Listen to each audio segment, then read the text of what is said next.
Welcome back to my YouTube channel. Hope आप सब अच्छे होंगे। तो चलिए स्टार्ट करते हैं आज का वीडियो।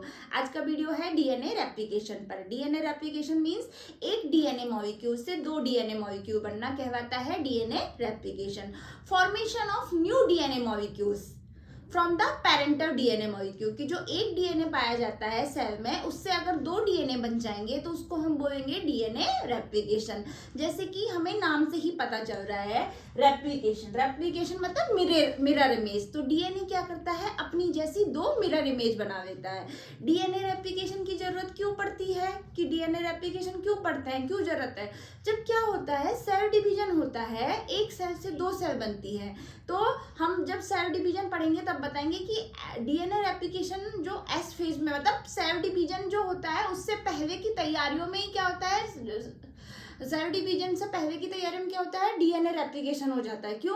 क्योंकि दो सेल अगर बनेंगी तो दोनों सेल को अपना डीएनए चाहिएगा। डीएनए नहीं है तो फिर कुछ काम की नहीं है वो सेल। डीएनए जेनेटिक मटेरियल है, इसीलिए जो पेरेंटल सेल होती है वो अपना डीएनए रेप्लिकेशन करके दो भागों में डिवाइड कर देती है और दोनों सेल को दे देती है। तो बोलती है जाओ दोनों सेल खुश रहो। इसलिए डीएनए रेप्लिकेशन की जरूरत पड़ती है, क्योंकि सेल डिवीजन के टाइम एक सेल से जब दो सेल बनती है तो डीएनए भी हमारे पास डबल अमाउंट में होना चाहिए। वो कब कैसे होता है, डीएनए रेप्लिकेशन से। तो पूरा इसका प्रोसेस जानते हैं, वीडियो में बने रहें। तो चलिए स्टार्ट करते हैं। डेफिनेशन हमें समझ में आ गई है डीएनए रेप्लिकेशन की। Formation of new DNA molecule from the parental DNA molecule. नए डीएनए मॉलिक्यूल्स का बनना किससे, जो ऑलरेडी हमारे पास पुराना डीएनए मॉलिक्यूल है। जैसे कि हमारे पास मानो एक डीएनए मॉलिक्यूल है, इससे क्या होगा, दो डीएनए का बनना क्या कहलाएगा, डीएनए रेप्लिकेशन। तो चलिए इसकी पूरी प्रोसेस जानते हैं। ठीक है, इसमें कौन कौन सी एंजाइम काम करते हैं, क्या क्या प्रोसेस है, सब स्टार्ट करते हैं। डीएनए रेप्लिकेशन जो होता है वो सेमी कंजर्वेटिव होता है। क्या होता है, सेमी कंजर्वेटिव। सेमी कंजर्वेटिव का मतलब है कि जो नए डीएनए मॉलिक्यूल्स बनेंगे उनमें से एक डीएनए का जो स्ट्रैंड होगी वो तो पेरेंट की होगी, पर जो दूसरी बनेगी वो क्या होगी, वो नई बनेगी। मतलब आधे को ही जो एक डीएनए मॉलिक्यूल बनेगा वो सिर्फ और सिर्फ उसमें 50% ही पुराना डीएनए होगा। ठीक है, और 50% क्या होगा, नया डीएनए। जैसे कि मैं आपको एग्जांपल देके बताती हूँ। मानो हमारी एक डीएनए की स्ट्रैंड है, ठीक है। अब इससे हमें क्या, डीएनए रेप्लिकेशन हो रहा है तो इससे क्या बनेगी, दो डीएनए। तो ये दोनों डीएनए स्ट्रैंड अलग हो गई। ठीक है, अब इसमें जो दूसरी बनेगी वो बिल्कुल नई होगी। तो सेमी कंजर्वेटिव का मतलब कि जो पुराने डीएनए का जो जीनोम है वो नए पेरेंटल डीएनए में 50% ही कंजर्व रहता है। 50% नया होता है, 50% पुराना होता है। इसलिए हम इसको बोलते हैं सेमी कंजर्वेटिव। कि डीएनए रेप्लिकेशन जो होता है वो क्या होता है, semi conservative. Semi conservative clear है। अब हम आते हैं, ये तो मैंने आपको जब डीएनए पढ़ाया था न्यूक्लियोटाइड में तब बताया था कि डीएनए की जो दोनों स्ट्रैंड होती हैं वो एंटी पैरेलल और कॉम्प्लीमेंट्री होती हैं। कि एक अगर 5 स्ट्रैंड टू 3rd स्ट्रैंड है तो दूसरी होगी 3rd स्ट्रैंड टू 5 स्ट्रैंड। ठीक है, और एक दूसरे की कॉम्प्लीमेंट्री होती है। कॉम्प्लीमेंट्री मतलब अगर एडेनिन है तो सामने क्या होगा, थाइमिन। ये सब मैं आपको न्यूक्लियोटाइड चैप्टर में डिस्कस कर चुकी हूँ। अगर आपने वो वीडियो नहीं देखा है तो मैं उसका लिंक डिस्क्रिप्शन बॉक्स में दे दूंगी, आप उस वीडियो को जाके देखें। तो एक दूसरे के कॉम्प्लीमेंट, कि एडेनिन के आगे क्या जुड़ेगा, थाइमिन, और ग्वानिन के आगे साइटोसिन। तो ये हमें क्लियर हो गया कि अब हमें करना क्या है, कि हमें इन दोनों स्ट्रैंड को अलग करना है। सबसे सिंपल। अब हमें समझ में क्या आया कि हमको एक स्ट्रैंड से दो स्ट्रैंड बनानी है। तो पहले ये जो आपस में चिपटी हुई हैं एक दूसरे से, जो इनका प्रेम का बंधन है, इनको अलग करना पड़ेगा। अलग कैसे होंगी ये, जब हम इनके बीच के हाइड्रोजन बॉन्ड को तोड़ेंगे। ठीक है, ऐसे ही अलग होंगी, क्योंकि और तो कोई ऑप्शन है नहीं। ऐसा तो है नहीं कि भाई एक को पकड़ के तुम खींचो एक को मैं खींचूं, ऐसे तो नहीं होगा। क्या होगा, जो बीच में हाइड्रोजन बॉन्ड है उसको हम तोड़ देंगे तो ये अलग दोनों हो जाएंगी। तो पहला जो स्टेप होता है डीएनए रेप्लिकेशन में वो क्या होता है, unzipping of parental DNA. Start करते हैं। एंजाइम जो होते हैं डीएनए रेप्लिकेशन में 4 एंजाइम होते हैं। पहला कौन सा, हेलिकेज एंजाइम। कौन सा, हेलिकेज। हेलिकेज एंजाइम क्या करता है कि जो हमारी पहली प्रोसेस थी क्या, अनबाइंडिंग ऑफ डीएनए मॉलिक्यूल। दोनों जो डीएनए मॉलिक्यूल, एक डीएनए मॉलिक्यूल की जो दो स्ट्रैंड है उनको अलग करता है, ठीक है, इसलिए इसको हम अनजिपिंग एंजाइम भी कहते हैं। दूसरा है हमारा डीएनए पॉलीमरेज। कौन सा, डीएनए पॉलीमरेज। डीएनए पॉलीमरेज को हम बिल्डर एंजाइम कहते हैं, आगे मैं आपको बताती जाऊंगी, ठीक है, इनके रोल। और तीसरा है आरएनए प्राइमेज, और फोर्थ वन है लाइगेज। लाइगेज को हम बोलते हैं जोड़ने वाला, ठीक है, ग्लूइंग एंजाइम, ये जोड़ने का काम करता है। तो सबसे पहले आते हैं हम हेलिकेज पे। हेलिकेज क्या करता है कि दो जो डीएनए मॉलिक्यूल की जो दो स्ट्रैंड होती है उनको अलग अलग करता है। पर ऐसा नहीं है कि ये कहीं पे भी जाके अलग अलग कर देगा कि भाई इसको तो डीएनए मॉलिक्यूल दिखना चाहिए, ये अलग अलग कर देगा, ऐसा नहीं है। इसकी भी एक शर्त होती है हेलिकेज की, क्या, कि ये कहाँ पे स्टार्ट करता है अनबाइंडिंग को, ORI, ओरिजिन ऑफ रेप्लिकेशन। कहां पे स्टार्ट करता है, ओरिजिन ऑफ रेप्लिकेशन। ये क्या होता है, ये होता है कि ऐसा पॉइंट जहां पर AT पाया जाता है, मतलब ऐसा जो डीएनए का पार्ट, डीएनए का मॉलिक्यूल में ऐसी जगह जो AT रिच होता है। क्यों, क्योंकि एडेनिन और थाइमिन दोनों जुड़े हैं डबल बॉन्ड से, जबकि ग्वानिन और साइटोसिन 3 बॉन्ड से। तो कौन सा आसान होगा तोड़ना, एडेनिन और थाइमिन को। इसीलिए जो ये हेलिकेज एंजाइम है क्या ढूंढता है, ORI। ORI में क्या होता है, कौन से न्यूक्लियोटाइड रिच होता है, एडेनिन और थाइमिन, AT रिच। क्योंकि ये कम बॉन्ड, 2 बॉन्ड है तो आसानी से टूट जाते हैं। तो ये आया भाई साहब, हेलिकेज एंजाइम आया और उसने देखा कि एक पार्ट में AT पाए जा रहे हैं बहुत सारे, ठीक है, तो उसने क्या किया, उसको तोड़ दिया। तो पहला स्टेप अगर हम बोले तो अनबाइंडिंग ऑफ डीएनए मॉलिक्यूल, पर उससे पहले क्या करेगा हेलिकेज एंजाइम क्या करेगा, रिकॉग्नाइजेशन ऑफ ORI, ठीक है, मतलब ओरिजिन ऑफ रेप्लिकेशन साइट है उसको ये पहचानता है, उसके बाद ही अनबाइंडिंग होती है डीएनए की। तो ये हमारा काम हो गया किसका, हेलिकेज का। तो डीएनए रेप्लिकेशन की पहली स्टेप क्या हो गई, रिकॉग्नाइजेशन ऑफ ORI। ORI मतलब ओरिजिन ऑफ रेप्लिकेशन, कि पूरे डीएनए में एक ऐसा पॉइंट, एक ऐसी जगह होती है जहां पर एडेनिन और थाइमिन ज्यादा पाए जाते हैं।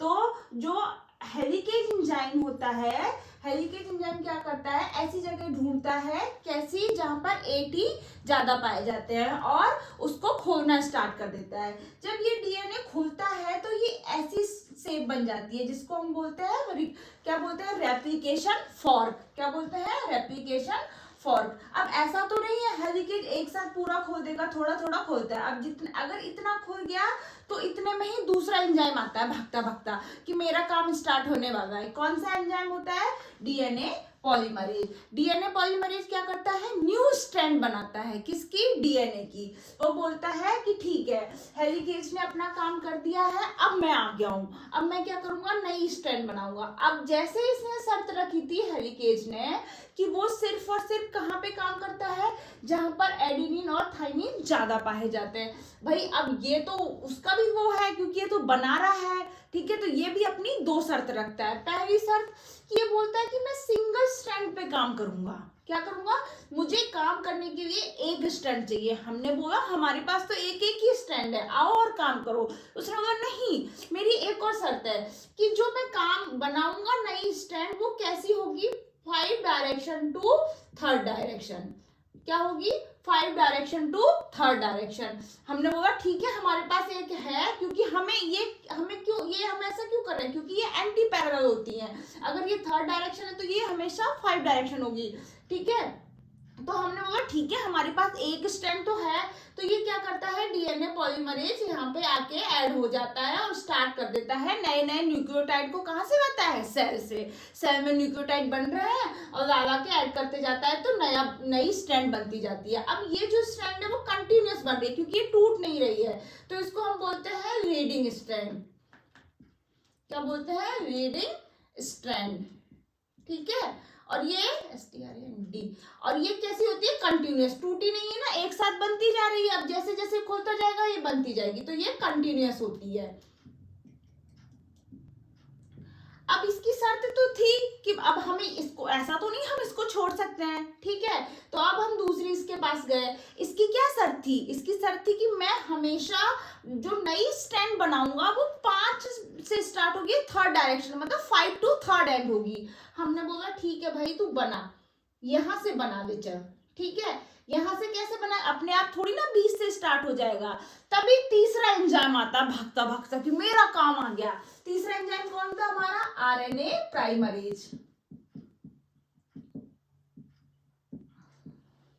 आरएनए प्राइमरेज क्या करता है? बीच बीच में आरएनए के प्राइमर जोड़ देता है, आरएनए के कुछ मॉलिक्यूल जोड़ देता है, ठीक है।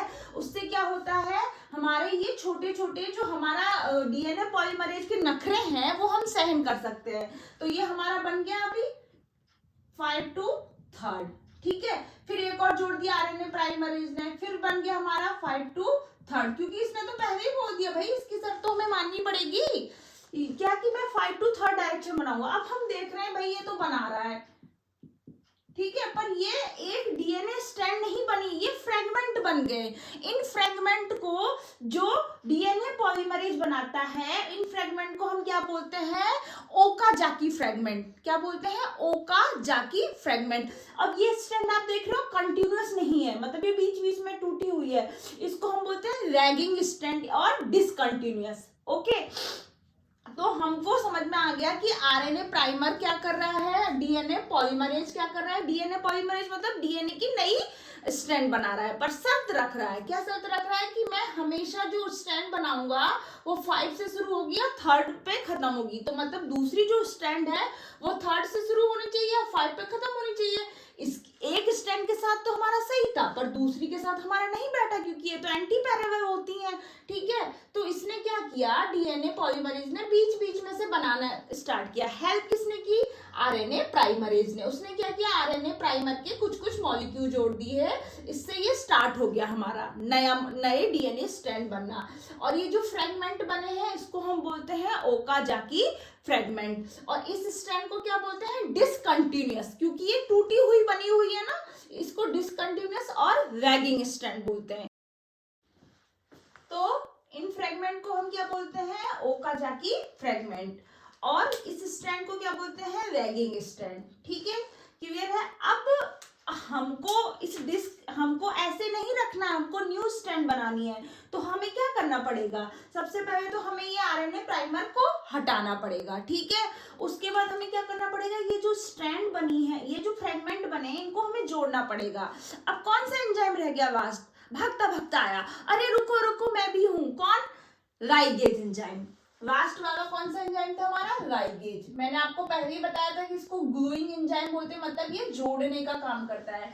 तो वो क्या करेगा कि दोनों स्ट्रैंड को आपस, ये जो फ्रेगमेंट बने हैं इनको आपस में जोड़ेगा, ठीक है। उससे पहले, मतलब लाइगेज एंजाइम जोड़े उससे पहले जो प्राइमेज एंजाइम था आरएनए प्राइमेज, उसने डीएनए पॉलीमरेज का जो साथ दिया था। अब डीएनए पॉलीमरेज ने क्या किया? मेरा काम तो हो गया, मेरी स्ट्रैंड बन गई। क्या करता है डीएनए पॉलीमरेज? इनको आरएनए प्राइमर को निकाल देता है। ऐसा ही है आज का जमाना, काम निकला पीठ पे छुरा घोंप दिया, ठीक है।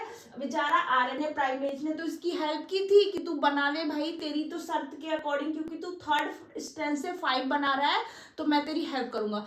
पर जैसे ही आरएनए पॉलीमरेज ने अपने फ्रेगमेंट बनाए कि उसको पता है जोड़ तो देगा कौन? Ligase enzyme. तो वो क्या करता है? आरएनए जो प्राइमर थे उनको बाहर फेंक देता है, ठीक है, रिमूवल ऑफ आरएनए प्राइमर। तो फोर्थ क्या आएगा? फॉर्मेशन ऑफ न्यू स्ट्रैंड के बाद रिमूवल ऑफ आरएनए प्राइमर। कौन करता है? DNA polymerase.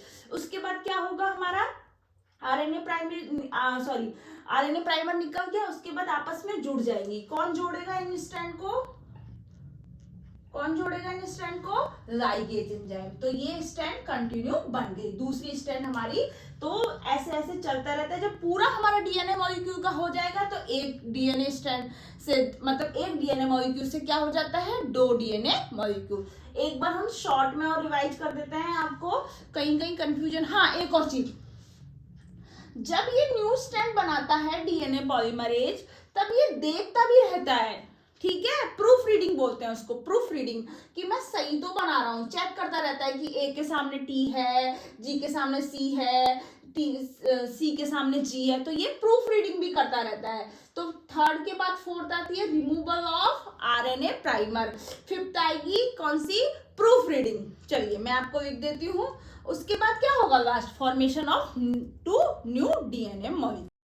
तो मैंने इसको पूरे डीएनए रेप्लिकेशन को समराइज कर दिया है, ठीक है। अब इसका डायग्राम भी बता दूंगी। अगर आप ये पूरा लिख दोगे किसी भी, मतलब अगर आपको क्वेश्चन पूछा गया डीएनए रेप्लिकेशन के बारे में, अगर आपने ये सब लिख दिया तो आपके फुल मार्क्स मिलेंगे, ठीक है।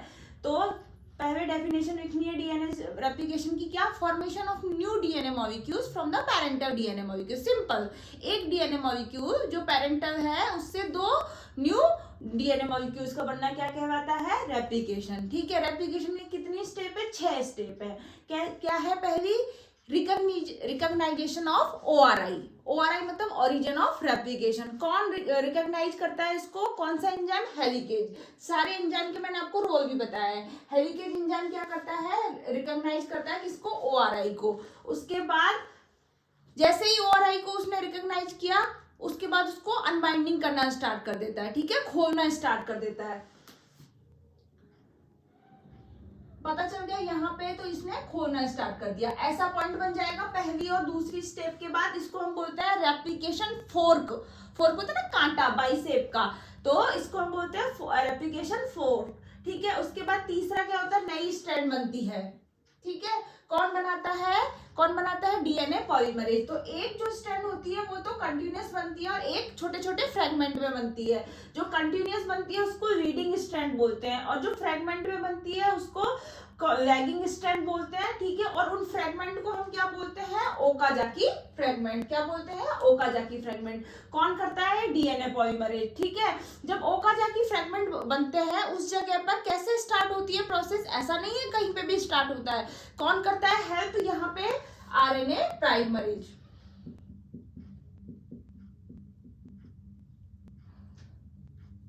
ठीक है।